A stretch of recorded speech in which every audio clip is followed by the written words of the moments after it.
Three, two, one. Hello everyone, this is Snickerdoodle, and welcome back to another speed draw. The kind of videos I use to make sure that we still have content running because it's really easy and a whole lot easier than animating. So today we're going to be looking at how to draw backgrounds. Kind of, sort of, but not really. So previously, in my previous drawings.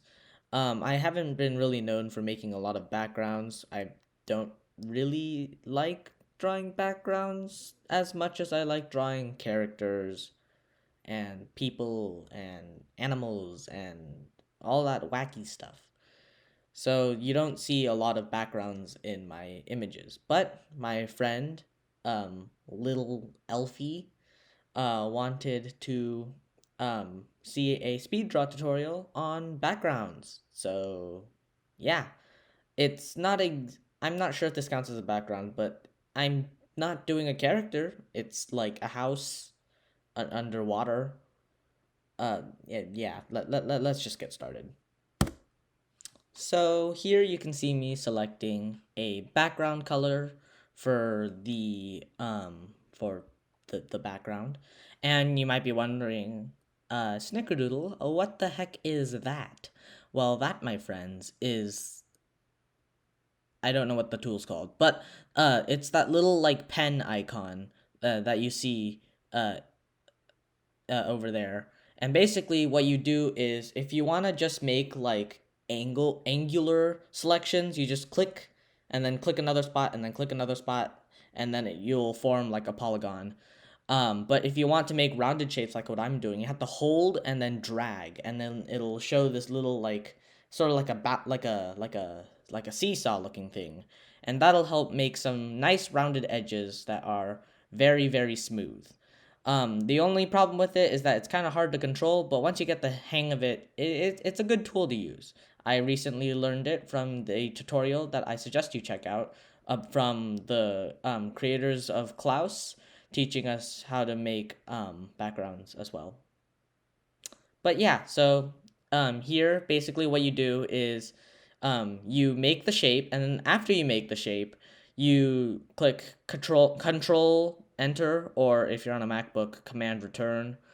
Um, and then it'll make it a selection so that you can draw inside it. And I used command delete or control backspace um, to uh, to fill it in. Yeah. So I'm just basically making all the shapes, and yeah, this is just making sure that all the shapes are in there.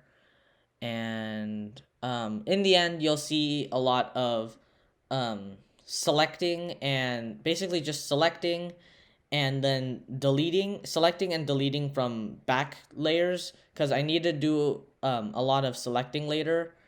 And when I color over it, I don't want to color over the other layers if I'm using a new layer.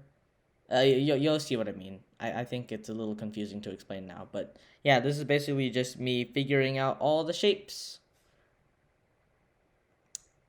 Yep, this is going to take a long while.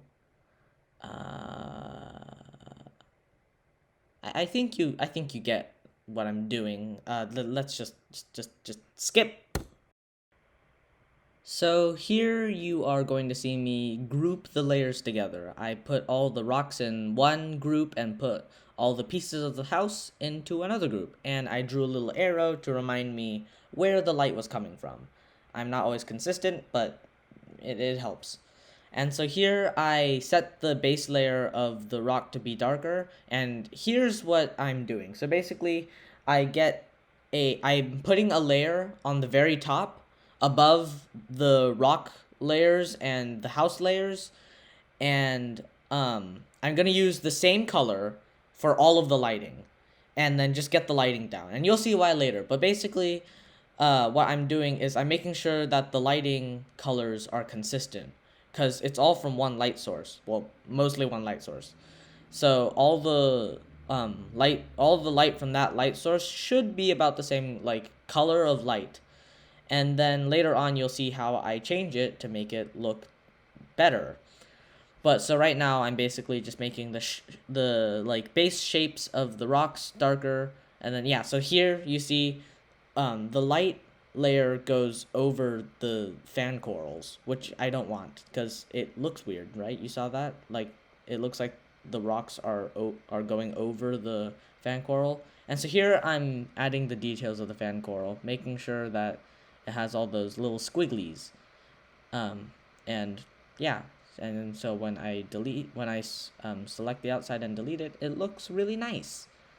And so I did that for all of them so that later I will select it and then click delete on the layer of the rocks so that the fan coral shape is ingrained inside the rock. And that way, when I select it later, it'll only select around the fan coral instead of over the fan coral. And that way, the lighting will go behind it instead of over it, or around it, basically. And then so here I'm doing the same thing with the house, and you'll see me do this over the span of this drawing, because it gets kind of annoying, but basically, yeah.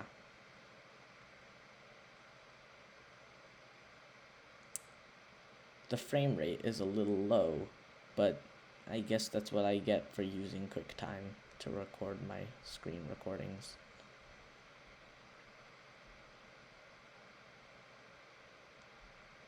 And so here I'm adding lighting to the, yeah. So I chose on the layer, I made the entire layer a color dodge so that everything in that layer is color dodged. So that way, and that way I can make different types of color dodge.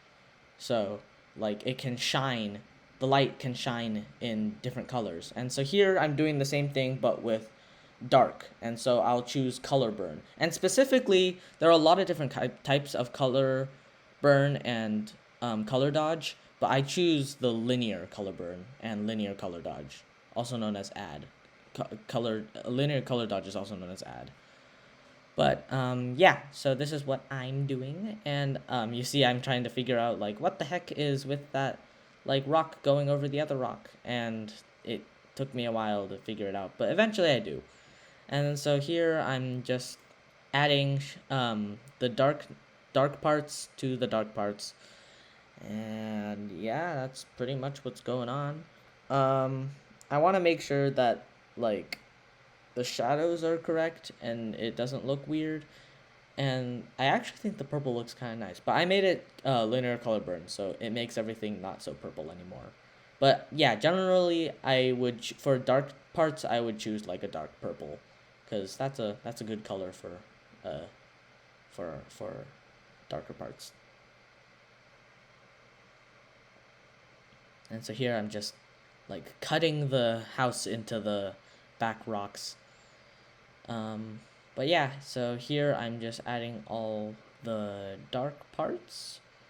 I'm not sure if you want to continue to look at this or if I should skip, so I'm just going to be quiet for right now.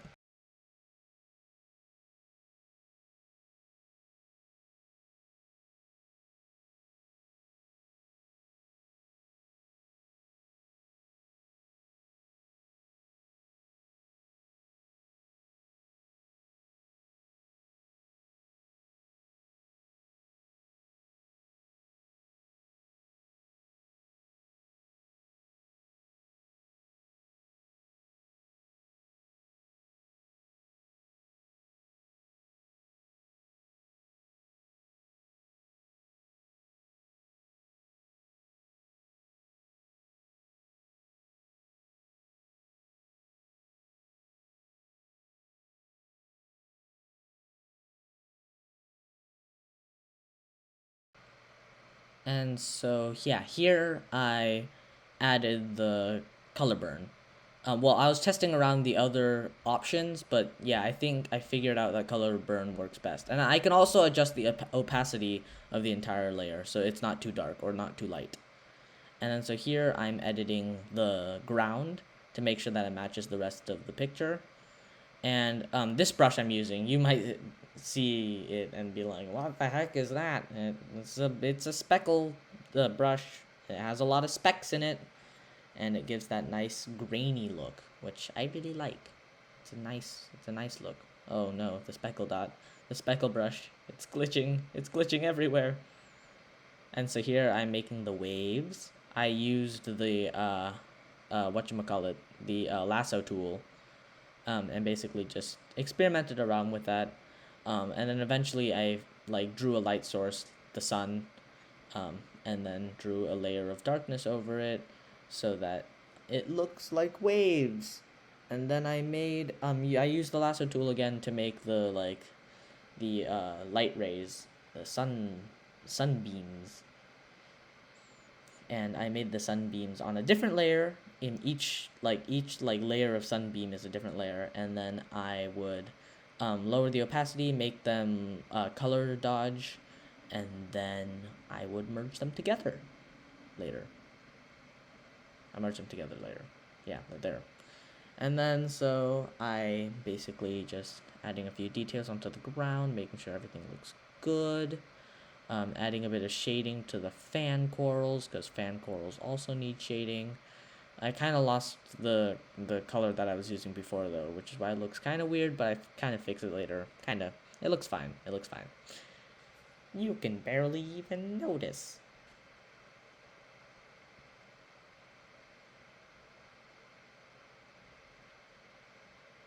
And so here I'm so you can click Control H or Command H to basically hide all those the outlines that appear when you select something, and so that way it's not so distracting.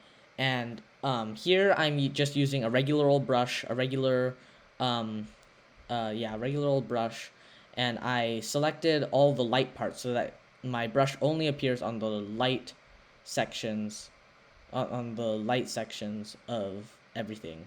And I'm adding the little water lighting thing. You know what I'm talking about. But yeah, that's basically what I'm doing to give it a more underwater look. So yeah.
Here you will see a me so I'm turning it black and white because I want to see how the colors work well together, because if it's all gray looking, it won't look good. You have to make sure that there's a lot of contrast, and turning it black and white is a great way to look at um like the the contrast between the colors.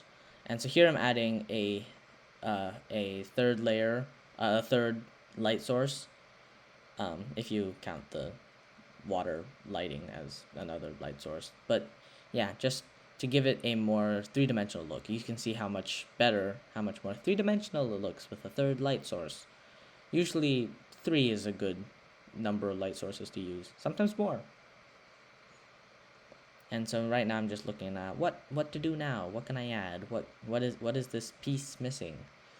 And so I was like, why not some fish? I can add some fish. Fiosh. Fiosh. I was gonna draw a mermaid, but I didn't know where to fit a mermaid. And I thought fish you can never fail with fish.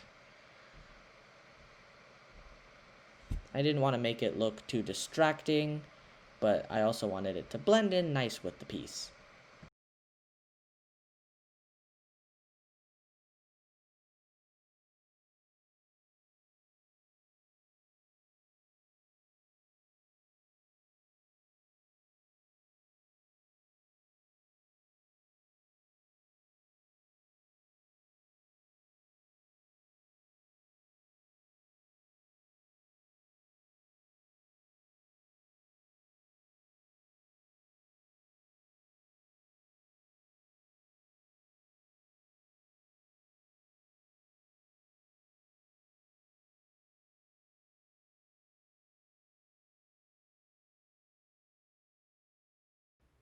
So yeah, here's the final picture.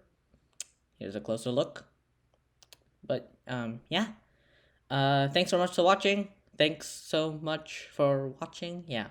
Um Please check out some of our other videos. If you haven't already, subscribe. And yeah, check out some of our other videos. They're pretty neat.